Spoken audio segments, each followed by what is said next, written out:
Dear humans, I stand here today not for myself, but for every tail wagger, sloppy kisser, and curtain ninja. I stand here for each one of the thousands of dogs and cats killed in shelters each day, asking you to join our cause and help us make sure every best friend has a chance to meet one of their own. With Best Friends Animal Society leading the charge, and your help, we can save them all.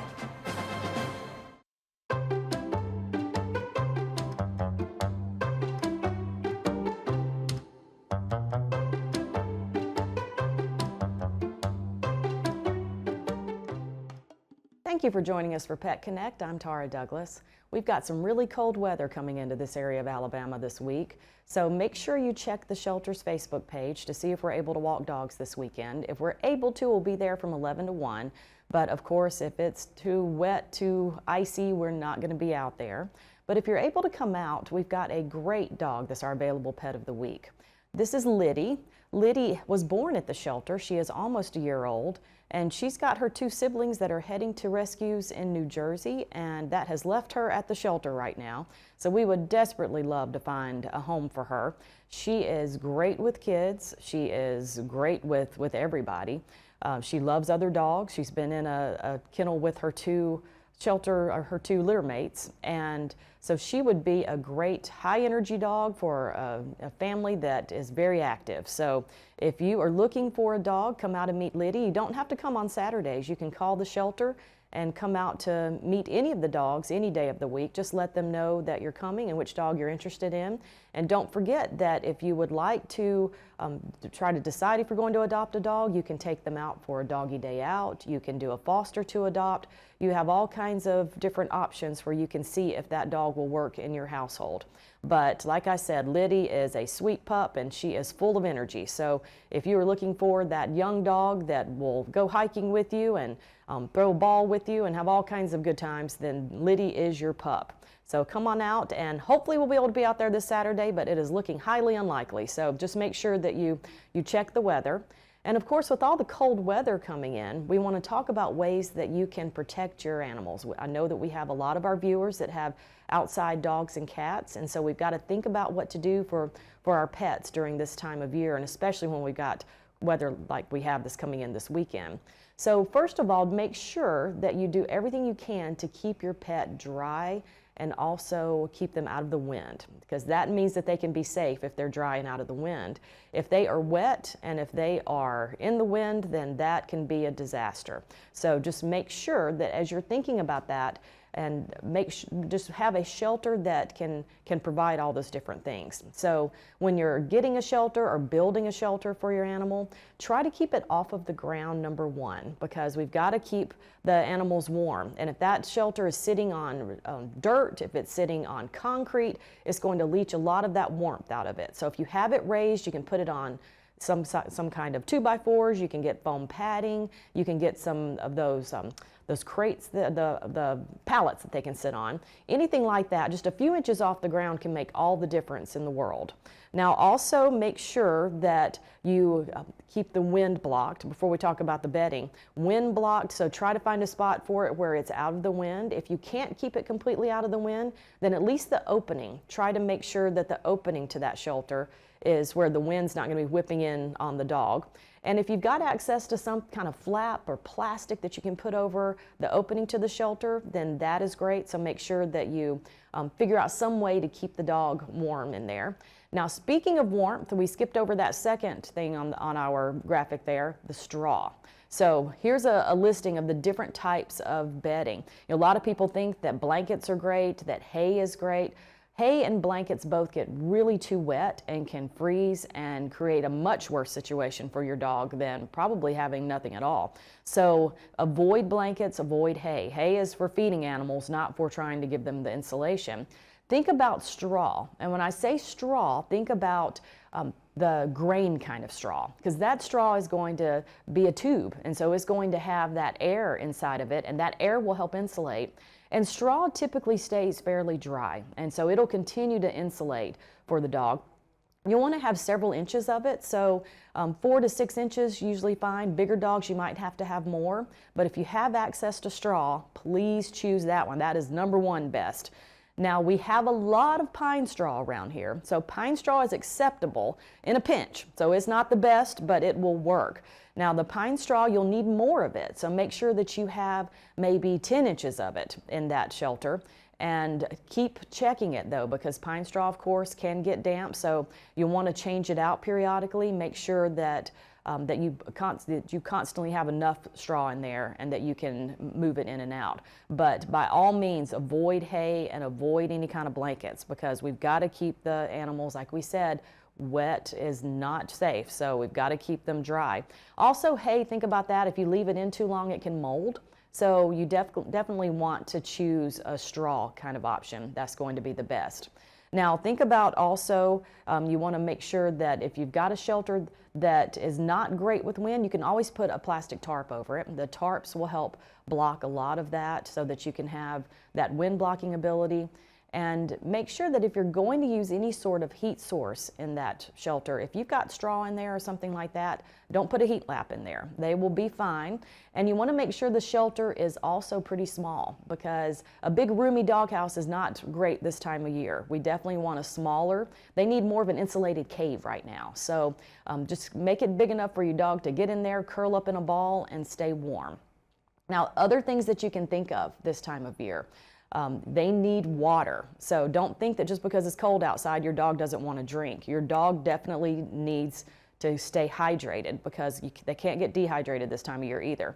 So try to choose a water dish that is less likely to freeze. If you can get a heated water dish, well then of course that's great. We all wish we had a heated water dish. But otherwise, try to get a plastic container or a rubber container. It'll take longer for those to freeze.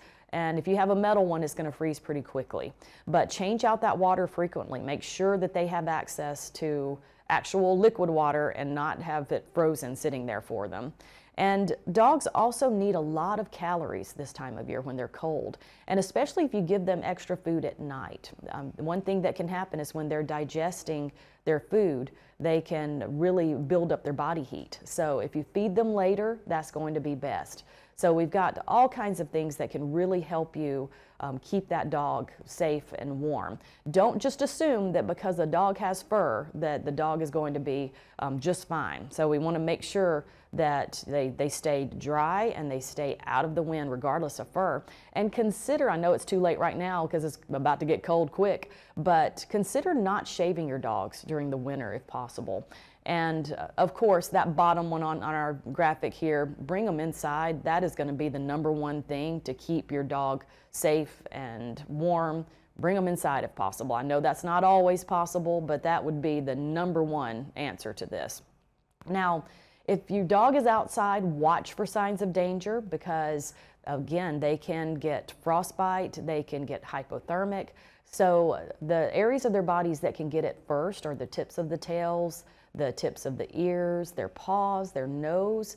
So really watch. If your dog starts limping, then they might have some frostbite on the paws. If you start seeing a color change in their skin tone in those areas, if it gets kind of bluish or gray, then they might be getting hypothermic, or they definitely are. So check them out, bring them in. And if they get lethargic, if they're weak, if they are just laying around, then you've definitely got to take action. So of course you can bring them in, slowly warm them up. Don't bring them in and put them in a hot bath, or get a hair dryer out and try to warm them. All of that could create some issues where it could shock their bodies if you warm them up too quickly. And by all means, if you're worried about your dog, if something has happened, call your vet, call the emergency vet. Really try to do what you can to take good care of them during this cold weather. Now, if you see a dog in your neighborhood, or if you pass a dog that you feel like doesn't have all of these different wonderful winter survival things on this checklist, then if it's safe to approach that neighbor or to talk to that person, then by all means offer some support, because we need to help each other out, and they may not have access to straw. They may not know how to build a shelter. And if you can help them, do that, because people are going to respond so much quicker and better to support than they will to accusations or anything like that. So, but if you feel like a dog that is out doesn't have access to the straw, doesn't have access to all of these wonderful shelter options, it's okay to call the shelter and talk to animal control. Our animal control officer will be happy to go out and check the situation and see what he can do to help that person out also, to make sure that the outside dog is safe. So just keep in mind, and one other thing that I didn't mention, if you can keep your dogs off of chains right now, and but also contained, then that is going to be much better than having them on a chain. They can't get movement enough to really warm up if they're on a chain, and then oftentimes that if they're on a chain, they can't get into any kind of enclosure that they have in an adequate way to stay warm. Okay, so we discussed dogs. Let's talk real quickly about cats. So dogs, everything that we talked about with the shelter for dogs can apply to cats also. But keep in mind that if you know someone that's feeding stray cats, of course, number one, check with them to make sure these cats have been trapped and gotten fixed so that we can contain that colony and make sure it doesn't grow. But make sure that they know the different options, or if you have an outdoor cat, or if you have cats that you're taking care of. It can be simpler with a shelter for cats because you can just get a storage tote and cut a hole in the side of it and place the straw inside that storage tote. Cats will run right in and have a wonderful option, and of course if you can get that tote off the ground, that's better. So all of those things we talked about with dogs apply with cats, but you do have that simpler option of having a tote that you can put out. But an additional thing with cats that you typically do not see with dogs, make sure that when you're starting your car when it's cold, if you want to go out and tap on the hood, if you honk the horn, just something to where if a cat has gotten inside your car, inside the engine of the car, they will know to get out, because that can be a terrible thing if a cat is inside that car and you start it. Of course, that could kill a cat, but a cat can fall out also while you're driving down the road. We hear of that happening frequently. And strangely, we'll have a lot of our volunteers, they find kittens in parking lots, and you know that kitten probably crawled up into that car and made it to the parking lot somehow. We've even had someone call us that had a cat that rode in his car from here all the way to work in Birmingham. So that's out of the ordinary that a cat can last that long to find a good spot within an engine to stay in there, but that can be remedied just by tapping on the hood or honking the horn, or just making sure that cats know that that's not a safe place anymore and get them out from under there. So you've got lots of things to think about with these cold weather snaps coming this winter, and then especially the next one coming. So please, if you need any help, if you have any questions, you can message the shelter. You can message the Feral Dogs of Avondale Mill. We're happy to help. But if you see something and you need some help with something that you've seen, call the shelter and talk to animal control and see what we can do to help. But don't forget, we've got all of these different things that you can do to keep your animals safe. And if you can pull them in, and also keep yourself safe and look out for each other so that we can get through this cold snap and not have any problems. We hope to see everybody this weekend. We hope that the weather is not going to turn out the way that they're predicting right now. But if you're able to get there, come meet Liddy. She needs a home, and we would love to be able to find her a home soon so that she can get settled into her future. And you can come meet all the dogs. We've got plenty of great dogs there that are available.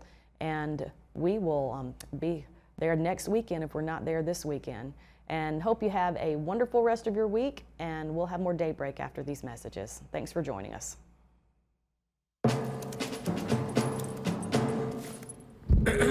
Dear humans, I stand here today not for myself, but for every tail wagger, sloppy kisser, and curtain ninja. I stand here for each one of the thousands of dogs and cats killed in shelters each day, asking you to join our cause and help us make sure every best friend has a chance to meet one of their own. With Best Friends Animal Society leading the charge and your help, we can save them all.